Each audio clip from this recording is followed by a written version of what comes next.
अब की बार क्या संविधान पर आर पार? वायनाड से आज नामांकन भरा राहुल गांधी ने, वहां से चुनाव लड़ने वाले हैं और नामांकन भरने के बाद उन्होंने यही कहा कि लोकतंत्र को बचाने के लिए, संविधान को बचाने के लिए वो ये लड़ाई लड़ रहे हैं। इससे पहले दिल्ली के रामलीला मैदान में भी राहुल गांधी ने इसी तरह की बातें कही थी कि भारतीय जनता पार्टी अगर जीत गई तो लोकतंत्र और संविधान दोनों खतरे में रहेंगे। तो क्या इस बार का चुनाव इसी मुद्दे पर लड़ा जाना है? और अगर हाँ, तो ये मुद्दा किस पर भारी पड़ेगा? संविधान की सैंक्टिटी ये हम सबका दायित्व है, ये हम सबकी जिम्मेवारी। जो प्रधानमंत्री मोदी संविधान की पवित्रता को सबका दायित्व बताते हैं, जो संविधान को विचार बताते नहीं थकते। भारत का संविधान केवल एक पुस्तक नहीं है, सिर्फ धाराओं का संग्रह नहीं है, ये एक विचार है, एक निष्ठा है, स्वतंत्रता का एक विश्वास है। क्या उनके खिलाफ इस बार चुनाव में संविधान बड़ा मुद्दा बनने जा रहा है? अगर हिंदुस्तान में मैच फिक्सिंग का चुनाव बीजेपी जीते और उसके बाद संविधान को उन्होंने बदला, तो इस पूरे देश में आग लगने जा रही है। जो मैंने कहा याद रखो, ये देश नहीं बचेगा। राहुल गांधी ने पिछली बार राफेल पर चुनाव लड़ा, तो इस बार वो संविधान के इर्द गिर्द मोदी सरकार की घेराबंदी करने में जुटे हैं। इसीलिए वो इस बार के चुनाव को संविधान बचाने वाला चुनाव करार देते हुए कहते हैं। और जिस दिन मैच फिक्सिंग कामयाब हो गई, उस दिन आपका संविधान, हमारा संविधान खत्म हो जाएगा। ये चुनाव कोई मामूली चुनाव नहीं है। ये चुनाव हिंदुस्तान को बचाने का, संविधान को बचाने का चुनाव है। दिल्ली का रामलीला मैदान हो या फिर केरल का वायनाड, जहां राहुल गांधी ने अपनी बहन प्रियंका गांधी के साथ नामांकन का पर्चा भरा। राहुल ने वायनाड शहर में रोड शो भी किया और लोगों का साथ देने के लिए धन्यवाद दिया।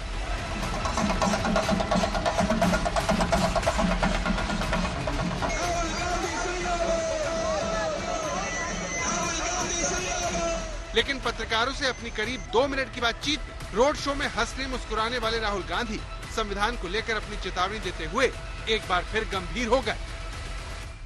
This election is a fight for democracy and for the Constitution of India. On one side are the forces that want to destroy the democracy of this country and the Constitution of this country, and on the other side there is a force that is protecting the Constitution and protecting the democratic nature of our country. सवाल यह कि संविधान को खतरे में बताकर राहुल गांधी जनता का vote पा सकेंगे, क्योंकि बीजेपी उनके इस बयान के खिलाफ चुनाव आयोग जाकर सख्त कार्रवाई की मांग कर रही है। वहीं पीएम मोदी इसे कांग्रेस की बौखलाहट करार दे चुके हैं। शाहजादे ने ऐलान किया है कि अगर देश ने तीसरी बार बीजेपी सरकार को चुनी, आग लग जाएगी। 60 साल तक देश पर राज करने वाले 10 साल सत्ता से बाहर क्या रह गए? अब देश में आग लगाने की बात कर रहे हैं। संविधान को लेकर मची इस जंग में कांग्रेस और बीजेपी दोनों हमलावर हैं। इसी सिलसिले में कांग्रेस के वरिष्ठ नेता पीएल पुनिया ने राजस्थान की नागौर लोकसभा सीट से बीजेपी प्रत्याशी ज्योति मिर्धा का एक वीडियो शेयर किया, जिसमें ज्योति मिर्धा कठोर निर्णय लेने के लिए संविधान में बदलाव की बात करती नजर आती हैं। संविधान के अंदर हमें कोई बदलाव करना होता है तो आप में से कई लोग जानते हैं कि उसके लिए दोनों जो हमारे सदन लोकसभा और राज्यसभा दोनों की उसके अंदर अमल चाहिए। अपने बयान पर हुए विवाद पर ज्योति मिर्धा की तरफ से सफाई पेश की गई और विवाद को गैर जरूरी बताया। ज्योति मिर्धा ने एक्स पर लिखा, 31 मार्च 2024 को एक आम सभा में संविधान संशोधन की प्रक्रिया को समझाने के उद्देश्य से की गई मेरी एक सामान्य टिप्पणी को विपक्ष के कुछ माननीय नेताओं द्वारा तूल देकर तिल का ताड़ बनाने का प्रयास किया गया, जो मेरी समझ में न केवल अनावश्यक है बल्कि पूरी तरह अवांछित है। ऐसा पहली बार नहीं है जब बीजेपी नेता का ऐसा बयान आया हो। इससे पहले बीजेपी सांसद रहे अनंत कुमार संविधान बदलने को लेकर सबसे पहले बयान दिया। ರಾಜ್ಯ ಸರ್ಕಾರಗಳಲ್ಲಿ ನಮಗೆ ಬೇಕಾಗಿರತಕ್ಕಂತ ಬಹುಮತ ಇಲ್ಲ. ಸಂವಿಧಾನವನ್ನ ತಿದ್ದುಪಡಿ ಮಾಡಬೇಕಾದ್ರೆ ಏನು ಮೂಲಭೂತವಾಗಿ ಸಂವಿಧಾನವನ್ನ ಸಂಪೂರ್ಣವಾಗಿ ತಿರುಚಿದ್ರು ಕಾಂಗ್ರೆಸ್ನವರು, ಅದರಲ್ಲಿ ಬ್ಯಾಡದೇ ಇರೋದನ್ನೆಲ್ಲ ತುರುಕಿದ್ರು, ವಿಶೇಷವಾಗಿ ಇಡೀ ಹಿಂದೂ ಸಮಾಜವನ್ನ ದಮನಿಸುವಂತಹ ರೀತಿಯಲ್ಲಿ ಕಾನೂನನ್ನು ತಂದಿಟ್ಟಿದ್ರು. ಇದೆಲ್ಲವೂ ಬದಲಾಗಬೇಕಾದ್ರೆ ಈ ಮೆಜಾರಿಟಿಯಲ್ಲಿ ಆಗುವುದಿಲ್ಲ. ಲೋಕಸಭೆಯಲ್ಲಿ ಕಾಂಗ್ರೆಸ್ ಇಲ್ಲ, ಲೋಕಸಭೆಯಲ್ಲಿ ಮೋದಿ ಅವರು 2/3 ಮೆಜಾರಿಟಿ ಬಂದಿದ್ದಾರೆ, ಮಾಡ್ಲಿ ಅಂತ ಬಿಟ್ರೆ ಮಾಡ್ಲಿಕ್ಕೆ ಆಗುದಿಲ್ಲ. ನಮಗೆ ಲೋಕಸಭೆಯಲ್ಲೂ ಮೆಜಾರಿಟಿ ಬೇಕಾಗುತ್ತೆ, ರಾಜ್ಯಸಭೆಯಲ್ಲಿಯೂ ಕೂಡ 2/3 ಮೆಜಾರಿಟಿ ಬೇಕಾಗುತ್ತೆ, राज्य सरकारಗಳಲ್ಲಿಯೂ 2/3 मेजॉरिटी ಬೇಕಾಗುತ್ತೆ। बीजेपी की तरफ से आते ऐसे ही बयानों के बाद विपक्ष ने सरकार को घेरना शुरू कर दिया है। AIMIM चीफ और सांसद ओवैसी ने पीएम मोदी पर निशाना साधते हुए सोशल मीडिया प्लेटफॉर्म एक्स पर लिखा, पीएम मोदी स्पष्ट करें कि संविधान में वो क्या बदलाव चाहते हैं। क्या वो चाहते हैं कि राज्यों का दर्जा गिरा दिया जाए जैसे कश्मीर के साथ किया गया? क्या जाति की बुनियाद पर आरक्षण खत्म किया जाएगा? क्या पार्लियामेंट्री जमहूरियत को तब्दील करके उसकी जगह प्रेसिडेंशियल जमहूरियत तो नहीं चाहते मोदी जी? तो संविधान को लेकर चुनाव में वार पलटवार तेज हो रहे हैं। बीजेपी को घेरने में राहुल सबसे आगे है, वहीं बीजेपी इसे भ्रष्टाचार के खिलाफ कार्रवाई से विपक्ष की बौखलाहट करार दे रही है। रक्षा मंत्री राजनाथ सिंह ने विपक्ष पर हमला बोलने के लिए मोए मोए मीम का इस्तेमाल किया। आप देख रहे हैं कि इनके निजी स्वार्थ हैं, आपस में मिलजुल कर भी ये भारतीय जनता पार्टी का मुकाबला नहीं कर पा रहे हैं, ये एनडीए का मुकाबला नहीं कर पा रहे। मुझे पूरा विश्वास है कि इस देश की जनता उनको भी मोए मोए कर देगी, यानी टाई टाई फिक्स कर देगी एनडीए अलायंस को भी। कांग्रेस और विपक्ष के जो नेता हैं वो बीजेपी के नेताओं के अलग अलग बयानों का ये निष्कर्ष निकालकर पेश कर रहे हैं कि संविधान को खतरा है। अगर आपको लगता है कि इससे कोई फर्क नहीं पड़ता है लोगों के मन पर, तो एक उदाहरण के तौर पर 2015 के बिहार विधानसभा चुनावों को याद कीजिए, जब मोहन भागवत की तरफ से एक बयान आया था, आरक्षण से जोड़कर उसे पेश किया गया और मोदी लहर के बावजूद बीजेपी वो चुनाव जीत नहीं पाई थी। जब तक वो भेदभाव है तब तक उसको चालू रहना चाहिए। संविधान सम्मत जितना आरक्षण है उसको हम संघ के लोग तो पूरा समर्थन देते हैं। आरक्षण को लेकर मोहन भागवत का यह बयान बहुत अहम है, क्योंकि साल 2015 में उनकी तरफ से दिए बयान में माना जाता है कि बीजेपी को बिहार का चुनाव हरवा दिया था। तब आरएसएस के मुखपत्रों 5 जन और ऑर्गेनाइजर को दिए एक इंटरव्यू में उन्होंने आरक्षण की समीक्षा किए जाने की जरूरत बताई थी। उन्होंने एक राजनीतिक समिति बनाने का प्रस्ताव रखा था, जिसका काम ये देखना था कि आरक्षण का फायदा किन लोगों को और कितने समय तक मिलना चाहिए।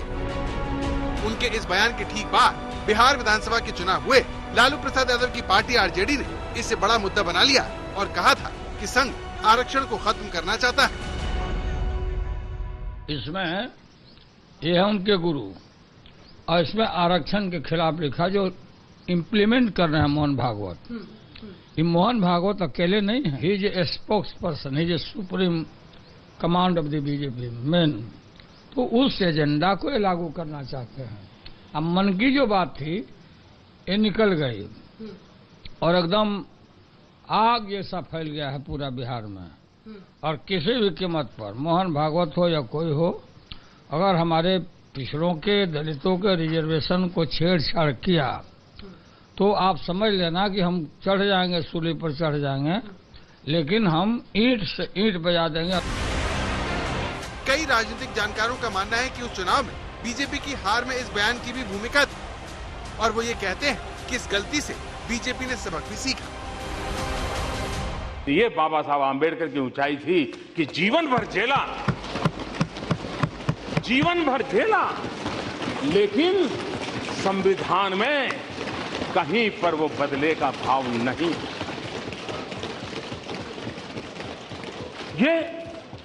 ये उस महानता, उस व्यक्तित्व की ऊंचाई है जिसके कारण ये संभव होता है। वरना हम सब जानते हैं, हम मनुष्य हैं, हमको मालूम है एक शब्द भी ऐसा चुप जाता है, निकलता नहीं है। जीवन में कितनी ऊंचाई होगी, भीतर की सोच कितनी मजबूत होगी कि उस महापुरुष ने उन सारे जहर को पी लिया। प्रधानमंत्री मोदी ने संसद से चुनावी रैली तक संविधान और उससे मिले अधिकारों को लेकर बार बार अपनी तरफ से आश्वस्त करने की कोशिश की, जिसके तहत 2015 से ही देश भर में हर साल 26 नवंबर को संविधान दिवस मनाया जाने लगा, ताकि जनता को संविधान की विशेषता से जुड़ी जानकारी पहुंचाई जा सके। हमारा गणतंत्र दिवस मनाते हैं, लेकिन इतिहास की एक महत्वपूर्ण घटना है 26 नवंबर। इसको भी उजागर करना उतना ही आवश्यक है, और 26 नवंबर को उजागर करके 26 जनवरी को नीचा दिखाने का प्रयास नहीं है। 26 जनवरी की जो ताकत है वो 26 नवंबर में निहित है, ये उजागर करने की आवश्यकता है। संविधान को लेकर अपनी इस आस्था को मजबूती देने के लिए पीएम की तरफ से 2009 का भी उदाहरण दिया गया, जब उन्होंने संविधान को हाथी पर रखकर उसकी शोभा यात्रा से जुड़ी कहानी संसद में बताई थी। 2009 में जब संविधान के 60 साल हुए तो हमने राज्य सरकार की तरफ से हाथी के ऊपर बैठने की पूरी व्यवस्था बना करके उसमें संविधान को सुशोभित करके रखा था और उसका यात्रा निकाली थी, और मुख्यमंत्री स्वयं हाथी के आगे आगे पैदल चलता था, संविधान के महात्मा को लोगों को प्रशिक्षित करने। प्रधानमंत्री यही नहीं रुके और साल 2019 के चुनाव से पहले एक रैली में उन्होंने जनता को भरोसा दिलाया कि जब तक वो है तब तक आरक्षण को कोई छू नहीं सकता। देश के हर आदिवासी को, हर आदिवासी परिवार को आश्वस्त करना चाहता हूं कि जब तक मोदी है,